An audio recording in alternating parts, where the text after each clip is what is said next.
Party की meeting को वजीर आजम ने किया खिताब। द कश्मीर फाइल्स फिल्म की सताइश की। कहा, कश्मीर फाइल्स जैसी फिल्में बनती रहनी चाहिए क्योंकि ऐसी फिल्में सच्चाई लाती हैं सामने।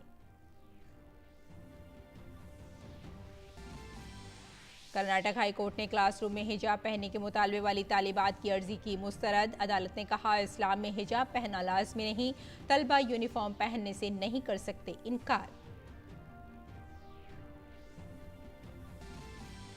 वजीर दिफा राजनाथ सिंह ने गुज़िश्ता 9 मार्च को गलती से मिसाइल फायरिंग के बारे में राज्यसभा में दिया बयान। कहा, मामले की संगीनी के पेश नज़र हुकूमत ने आला सतही जांच का दिया हुक्म। मुल्क के मिसाइल सिस्टम को बताया महफूज और काबिल एतमाद।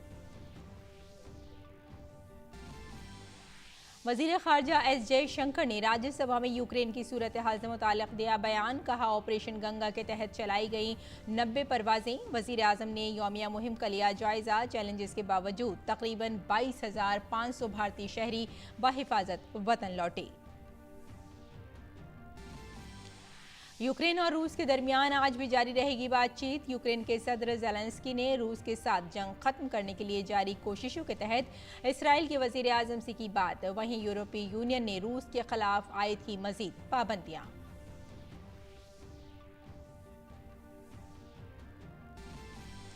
यूक्रेन जंग में मॉस्को की मदद करने पर चीन को अमेरिका ने दिया इंतबाह। रूस के खिलाफ जंग में यूक्रेन को अपने दिफा के लिए असलाह फराहम करने का किया ऐलान। वहीं सैटेलाइट तस्वीर से मारियोपोल बंदरगाह को काफ़ी नुकसान पहुंचने का चला पता।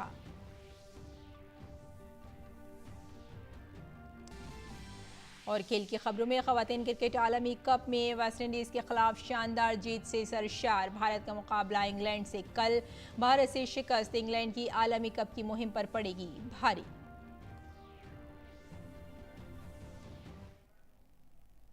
आदाब नाज़रीन, खबरनामे में आपका इस्तकबाल है। मैं हूं आपके साथ रेशमा फारूकी। आइए तफसील से अब खबरों पर नजर डालते हैं। वज़ीर आज़म नरेंद्र मोदी ने आज भारतीय जनता पार्टी की पार्लिमानी पार्टी की मीटिंग से खिताब किया। मीटिंग में पीएम मोदी ने फिल्म द कश्मीर फाइल्स की तारीफ की। वज़ीर आज़म ने कहा कि कश्मीर फाइल्स जैसी फिल्में बनती रहनी चाहिए क्योंकि ऐसी फिल्में सच्चाई को सामने लाती हैं। पीएम मोदी ने कहा कि जो हमेशा आज़ादी का इजहार का परचम लेकर घूमते हैं वो पूरी जमात कश्मीर फाइल से बौखला गई है। देखा होगा कश्मीर फाइल फिल्म की चर्चा चल रही है और जो लोग हमेशा फ्रीडम ऑफ एक्सप्रेशन के झंडे लेकर के घूमते हैं वो पूरी जमात बौखला गई है पिछले 5-6 दिन से। और ये फिल्म का तथ्यों के आधार पर, आर्ट के आधार पर उसकी विवेचना करने के बजाय उसको डिस्क्रेडिट करने के लिए बड़ा मुहिम चला है। आपने देखा होगा एक पूरी इकोसिस्टम कोई सत्य उजागर करने का साहस करे, उसको जो सत्य लगा उसने प्रस्तुत करने की कोशिश की, लेकिन उस सत्य को न समझने की तैयारी, न स्वीकारने की तैयारी है, न ही दुनिया इसको देखे इसके लिए उनकी मंजूरी है।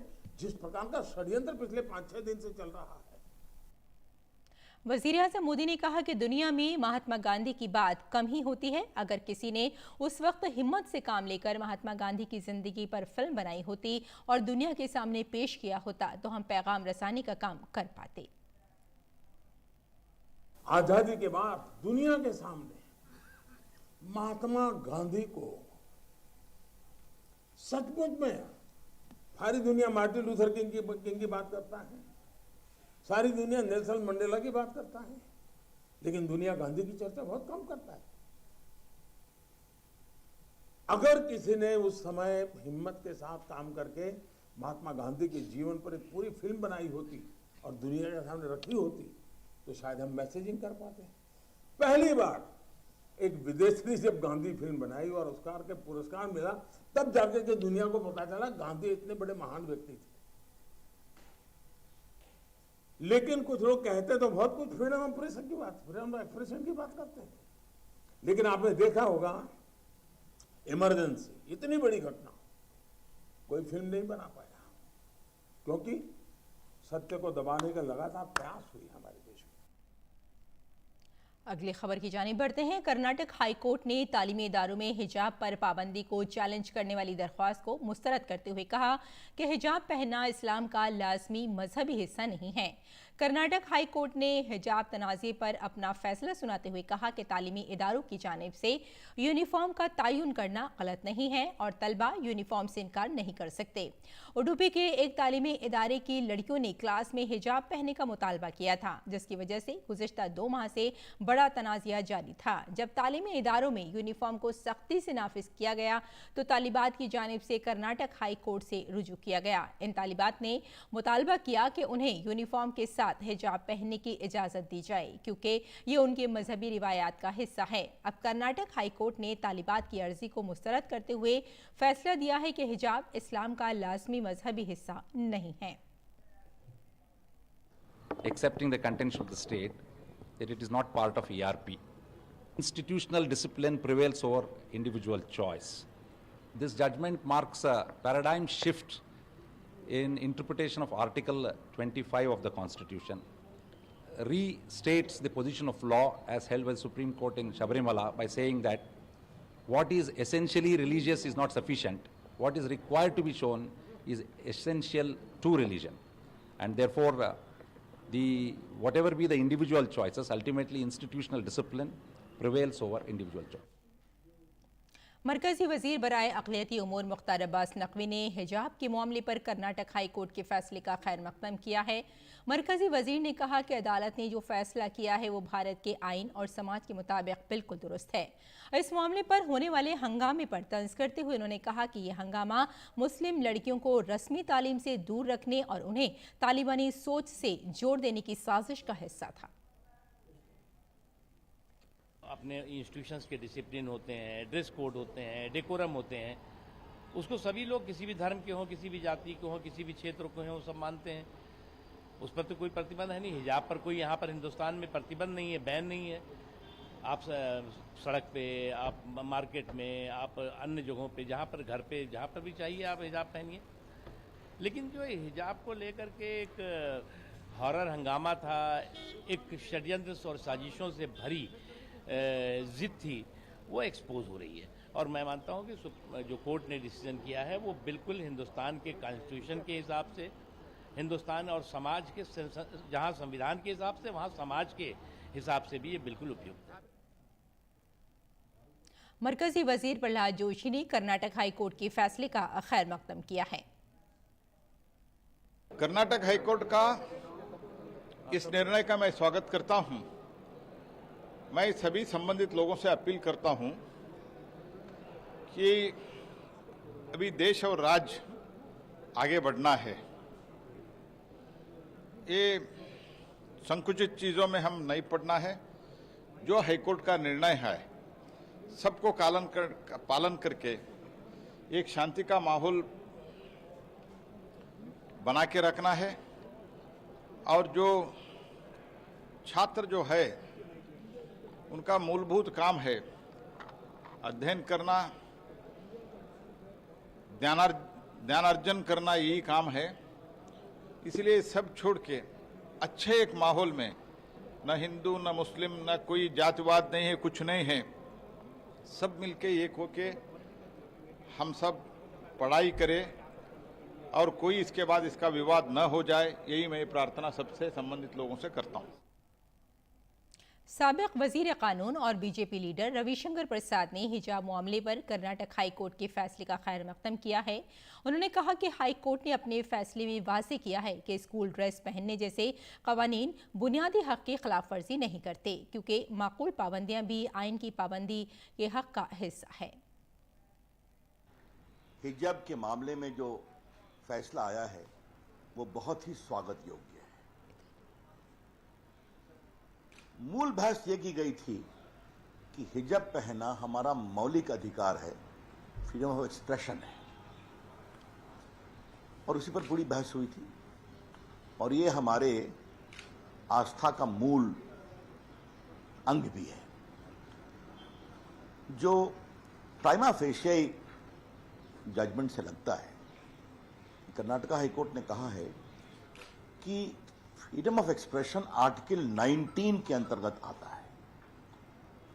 और उसी संविधान के आर्टिकल 19 में 19(2) भी है, जिसमें लिखा हुआ है कि रीजनेबल रिस्ट्रिक्शन इंपोज हम कर सकते हैं। और अगर स्कूल का कोई ड्रेस कोड होता है तो आपके फ्रीडम पर वो एक रीजनेबल रिस्ट्रिक्शन है, जो भी संविधान के मौलिक अधिकार का ही अंग भी है।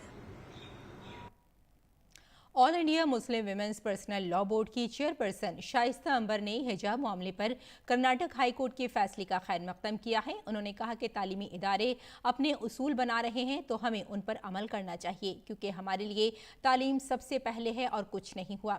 इस्लाम में हिजाब के बारे में ऐसा कुछ भी नहीं कहा गया है जिस पर लोग हंगामा कर रहे हैं। कर्नाटक हाई कोर्ट के जज साहब का और न्यायालय का और अपने देश की सुप्रीम कोर्ट का और उनके जजेस हजरात का मैं सम्मान करती हूँ और संविधान का भी सम्मान करती हूँ। जो हमारी अदालतें फैसला करें उसको हम सब लोग स्वागत भी करें और उसको मान लें। शिक्षण संस्थान अपने नियम बना रहे हैं। अगर स्कूल में यूनिफॉर्म है तो हमें स्कूल का यूनिफॉर्म फॉलो करना चाहिए, क्योंकि हमारे लिए सबसे पहले एजुकेशन है, हमारे लिए सबसे पहले शिक्षा है। और इस्लाम में हिजाब पर कोई इतना बड़ी सख्ती और कानून नहीं किया है। कुछ और खबरों की ओर बढ़ते हैं। वजीर खारजा डॉक्टर एस जयशंकर ने पार्लियामेंट के जारी बजट इजलास के दौरान राज्यसभा में ऑपरेशन गंगा की तफसीलात मुश्तरक की। उन्होंने कहा कि वजीर आजम की हिदायत पर ऑपरेशन गंगा शुरू किया गया, जो कि तनाज़े की सूरत हाल के दौरान इनखला की मुहिमों में एक सबसे मुश्किल मुहिम है। उन्होंने ये भी कहा कि भारतीयों को यूक्रेन भर में इधर उधर कर दिया गया, जिससे हुकूमत के लिए लॉजिस्टिक चैलेंजेस पैदा हो गए थे।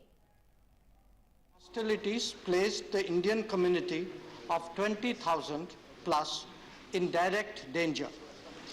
Even while we were participating in the global deliberations of this evolving situation in the UN Security Council, the pressing challenge was to safeguard our citizens and ensure that they were not in harm's way. At the direction of the Prime Minister, we launched Operation Ganga, thereby undertaking one of the most challenging evacuation exercises during an ongoing conflict situation. Honorable members should know that our community was dispersed across Ukraine, posing its own logistical challenges.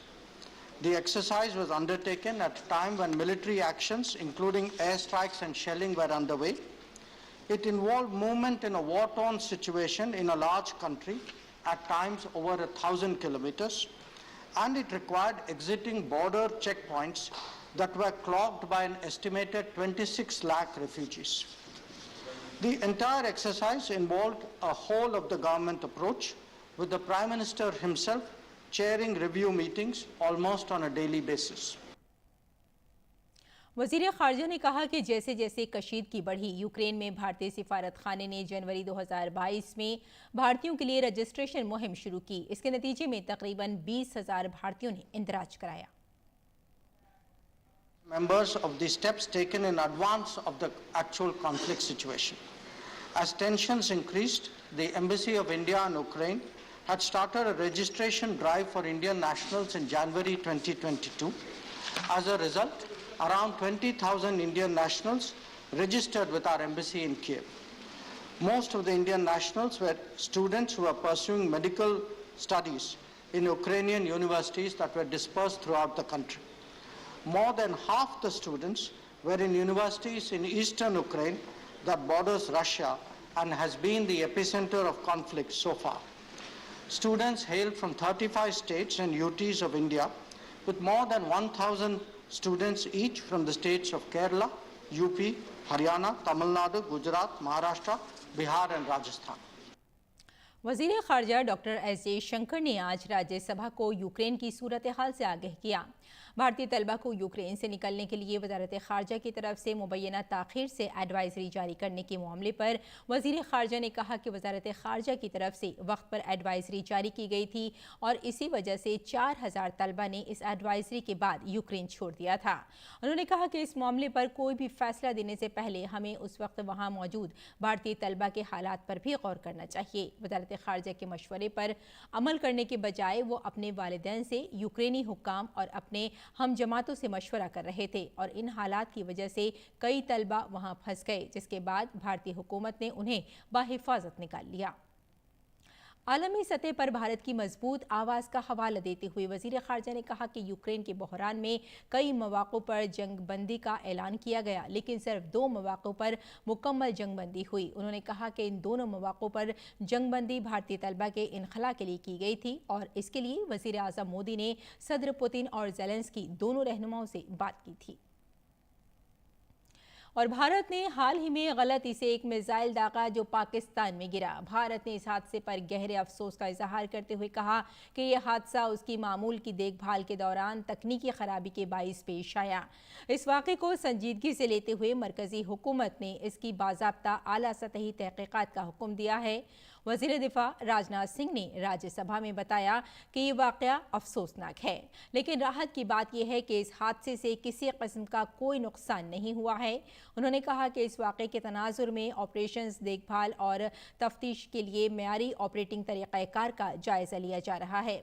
हम अपने हथियारों के निज़ाम की हिफाजत को अव्वलीन तरजीह देते हैं। अगर इस सिलसिले में कोई भी खामी पाई गई तो उसे फौरी तौर पर दूर किया जाएगा।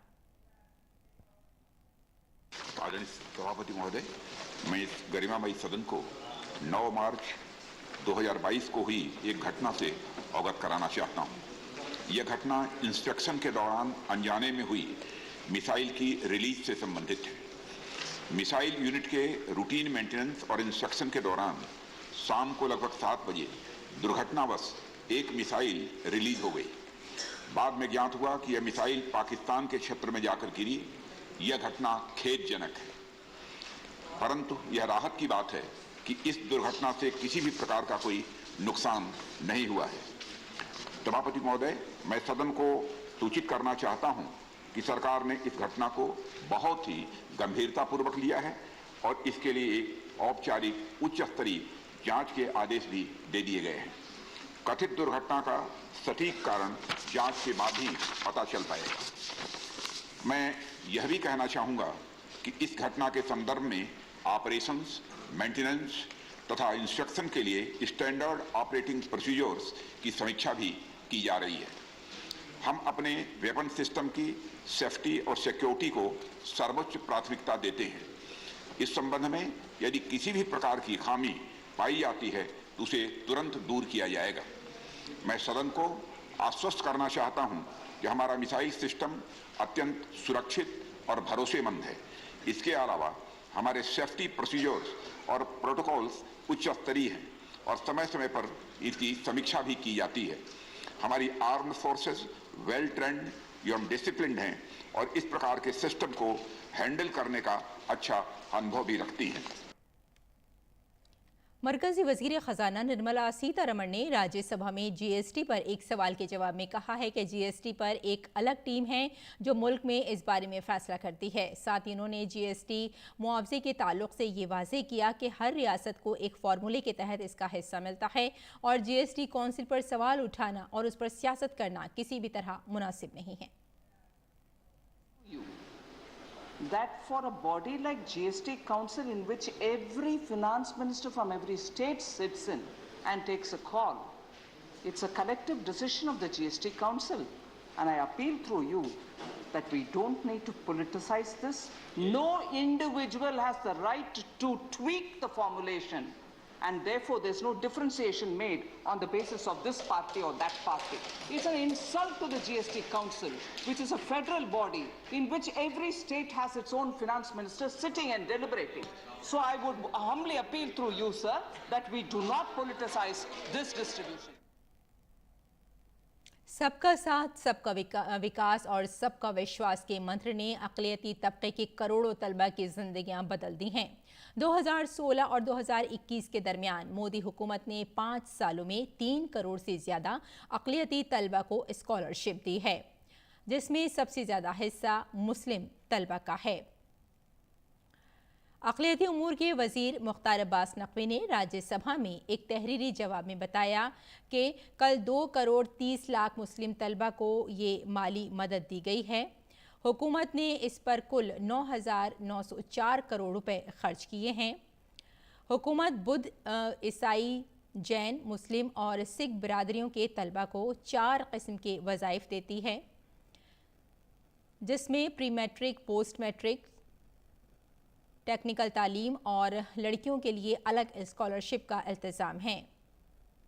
2019 में मोदी हुकूमत ने अक़लियती बिरादरी के 5 करोड़ तलबा को स्कॉलरशिप देने का हदफ रखा था।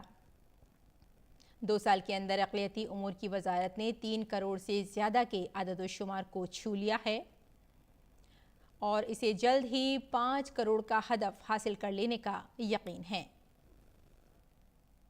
और राज्यसभा में जदीद और काबिल तजदीद तवानाई के मरकजी वजीर RK सिंह ने कहा कि बैनुल-अक़वामी इत्तफ़ाक़ राय के मुताबिक भारत का 2030 तक 40% तवानाई की पैदावार माहौलियात के मुताबिक करने का हदफ है। भारत इसे 9 साल के अंदर हासिल कर लेगा। We had pledged in COP21 in Paris that by 2030, 40% of our energy power generation capacity will come from non-fossil fuels. Now we achieved that target in November 21, 9 years in advance. Our rate of growth of renewable energy capacity is the fastest in the world and it will continue to be the fastest in the world. Maharashtra के अक़लियती उमूर के वज़ीर नवाब मलिक की मुश्किलात ख़त्म होने का नाम ही नहीं ले रही हैं। आज मुंबई हाई कोर्ट ने उनकी अबूरी ज़मानत की दरख्वास्त मुस्तरद कर दी। अदालत में दायर दरख्वास्त में नवाब मलिक ने इन्फोर्समेंट डायरेक्टोरेट की जानिब से अपनी गिरफ्तारी को गैर कानूनी करार दिया था। बॉम्बे हाई कोर्ट ने नवाब मलिक की दलील को कबूल नहीं किया और कहा कि पहली नज़र में उनके खिलाफ काफ़ी सबूत मौजूद हैं। इससे कबल मुंबई की PMLA अदालत भी नवाब मलिक की इस दलील को मुस्तरद कर चुकी है कि उनके खिलाफ सियासी वजूहात की बिना पर कार्रवाई की जा रही है। नवाब मलिक को ED ने 23 फरवरी को मनी लॉन्ड्रिंग के मामले में गिरफ्तार किया था। उन पर दाऊद इब्राहिम और मुंबई बम धमाकों से जुड़े लोगों से ज़मीन खरीदने का इल्ज़ाम है। और गोवा के निगरां वज़ीर आला प्रमोद सावंत ने आज कानून साज असेंबली के रुकन के तौर पर हलफ लिया। प्रोटेम स्पीकर गणेश गांवकर ने आज 8वीं असेंबली के 9 मुंतखब अरकान असेंबली को हलफ दिलाया। बीजेपी 40 रुकनी गोवा कानून साज असेंबली में 20 सीटें जीतकर वाहिद सबसे बड़ी पार्टी बनकर उभरी है। वहीं कांग्रेस ने 11 सीटें जीती हैं। बीजेपी को 3 आज़ाद MLA और महाराष्ट्र कोमिंग पार्टी के 2 MLA की हिमायत हासिल है। भारतीय फ़िज़ाइया की तरफ से दारुल हुकूमत नई दिल्ली में CAPS के ज़ेर एहतमाम एरो स्पेस सेफ्टी पर एक बैनुल-अक़वामी कॉन्फ्रेंस का इनेकाद किया गया। Air space safety a force multiplies के मौजू पर मुनक़िद होने वाली इस कॉन्फ्रेंस में भारतीय फ़िज़ाइया के सीनियर अफसरान और हवाबाजी की सनत के माहिरीन ने शिरकत की। इस तकरीब में मौजूद air chief marshal VR Chaudhary ने कहा कि इस तरह की कॉन्फ्रेंस हवाबाजी से मुताल्लिक़ अहम हिफाजती उमूर को शेयर करने और सीखने का मौका फ़राहम करती हैं। मरकज़ी हुकूमत की पहल पर शुमाल मशरक़ी ख़ित्ते को एक बड़ा तोहफ़ा मिला है। रेलवे के वज़ीर अश्वनी वैष्णव ने ट्वीट किया कि रियासत में पहला train engine Jiribam Imphal rail line project के तहत मणिपुर के खोंगसांग स्टेशन पर पहुंच गया है। इस मौके पर मणिपुर के लोगों ने अपने रिवायती रक़्स के ज़रिए खुशी का इजहार किया।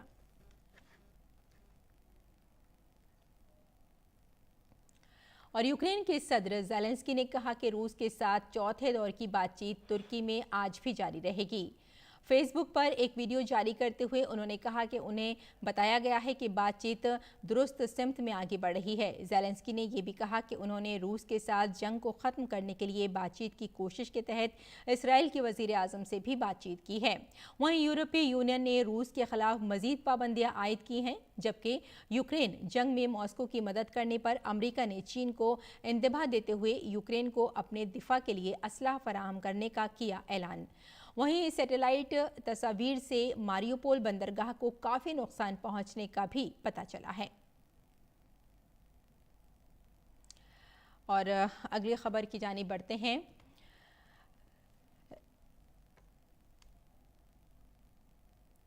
कोविड की मुफ्त टीकाकारी मुहिम को मजीद आगे बढ़ाते हुए 12 से 14 साल की उम्र के बच्चों को 16 मार्च से हिफाजती टीके लगाने का आगाज किया जा रहा है। मरकजी वजीर सेहत मनसुख मांडविया ने अपने ट्विटर हैंडल के जरिए ये इत्तला दी है।